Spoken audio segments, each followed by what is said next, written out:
What's up, GamingLabel? My name is Naviverse, or Puppy Exorcist, and today you are going to be learning about how to do a gameplay commentary. I've been doing these videos since 2000. I've done these videos for a couple of years.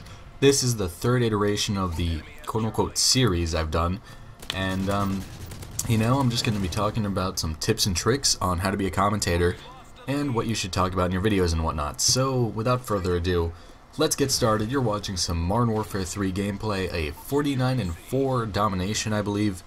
It's a good game, good score and everything. Playing a bit of a rookie team, but that's not what I'm here to talk about, so yeah, let's get started with this, shall we?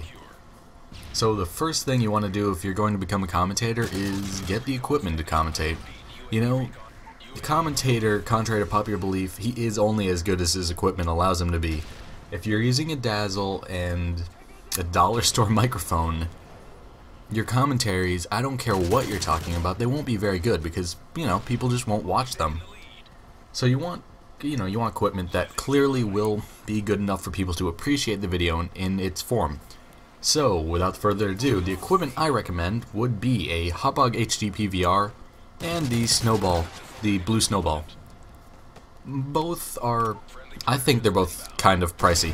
The HD PVR costs, I believe, $200. I picked mine up 3 years ago almost for $200. And the Blue Snowball mic costs, I believe, $100 plus. So, you know, you really want to invest yourself into commentaries. You know, if you guys are thinking about doing commentaries right now, I just do some mock commentaries, kind of go into theater mode on Modern Warfare 3 or whatever game you play. You know, just do some commentaries without anything recording, just to see if you feel it out and if you want to do a commentary. Because once you make the investment into all this equipment, you've made the investment. That's $300 you've spent. And if you're going to quit, it really isn't worth it. So, you know, I want you guys just to make the proper decision if you're going to get into commentaries or not. As far as Dazzles and cheaper mics go, the Dazzle, I didn't start off with a Dazzle. I had this video camera originally, and it recorded. It was basically a Dazzle and a video camera, and it recorded, and I used that at first for my, I used to do machinima, I used it for machinimas. And then I used a DVD recorder, and then I used a Dazzle, and then I got my PVR. What I found personally was that, especially nowadays, HD content is a lot more readily available than it was back when I was getting into commentaries 3 years ago, you know? Just thinking about it, really,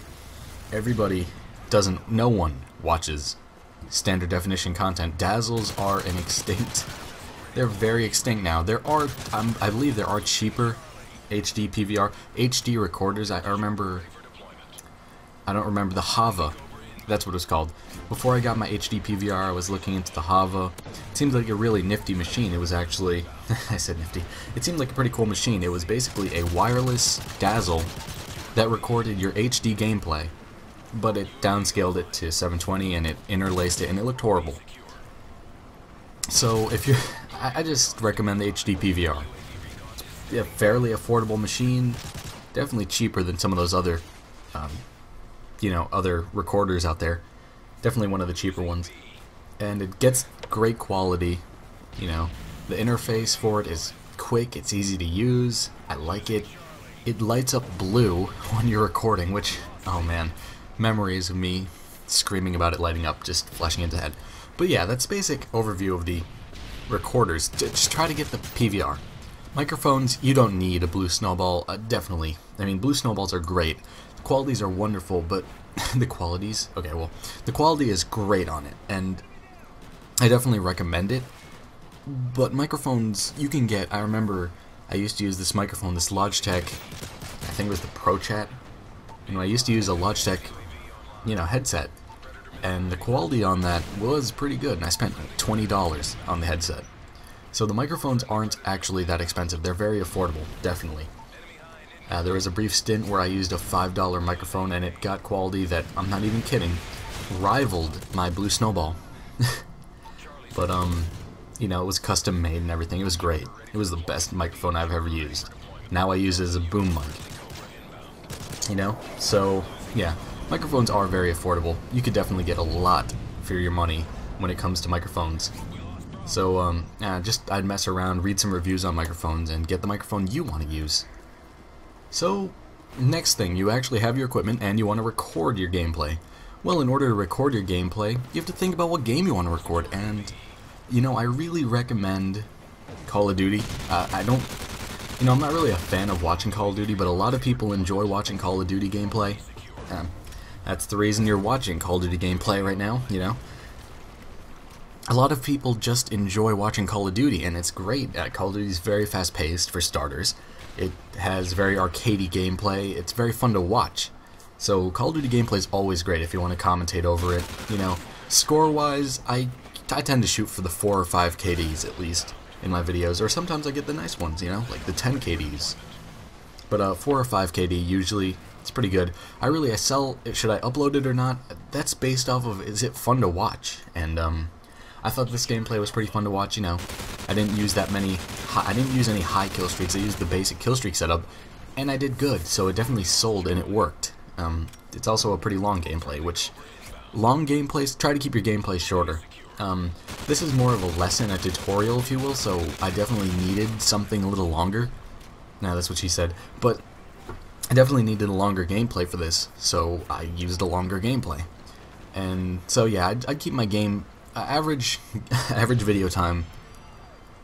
Okay, average video time, I'd say about 4 or 5 minutes, 6 minutes tops, unless you're doing something a bit more expanded or a bit more detailed.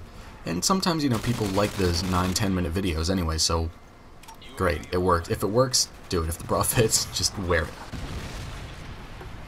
As far as the recording your commentaries, oh well, also, if you don't want to do Call of Duty, you don't have to do Call of Duty. There's no one really forcing you to do it.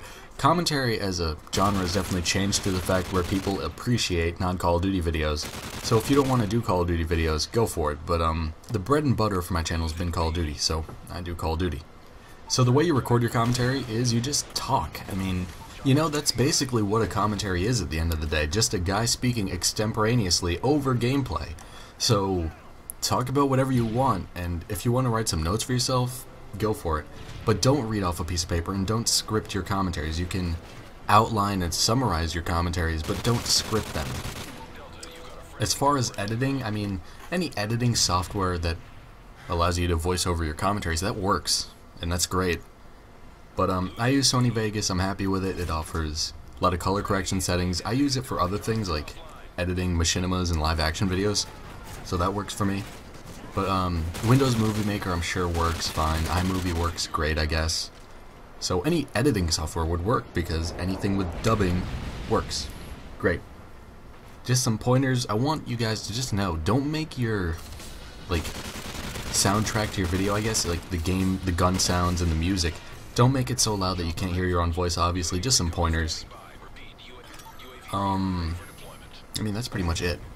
When you upload to YouTube, make it so you just be professional, you know. Make sure you have proper grammar in your descriptions and everything.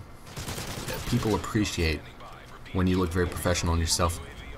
Reply to your comments every now and again so your fans know you're there, you know. As far as getting noticed goes, I don't know. I really don't know. Just go on a community channel. Any community channel helps. GamingLabel's a great community channel because they're just great. But yeah, upload 3 to 5 times a week. No, not 3 to 5. Upload 2 to 4 times a week, somewhere between that number, because it shows dedication to your subscribers and they appreciate it. Also, gamer tags. No XXX snipe big balls Guadalupes. Okay? Just go easy on the XXs. It's stupid. Try and pick something cool, you know? But that's pretty much it, you guys. If you appreciated this commentary, this has been your host, MW3, by the way. If you appreciated this commentary, if you thought it was cool, give the video a like, give it a comment telling us, hey, good job, thanks, you helped me out. Or if you guys want us to check out your channel or anything, tell us to do that in the comment section. And yeah, if you liked it, go subscribe to my channel and GamingLabel. So yeah, peace.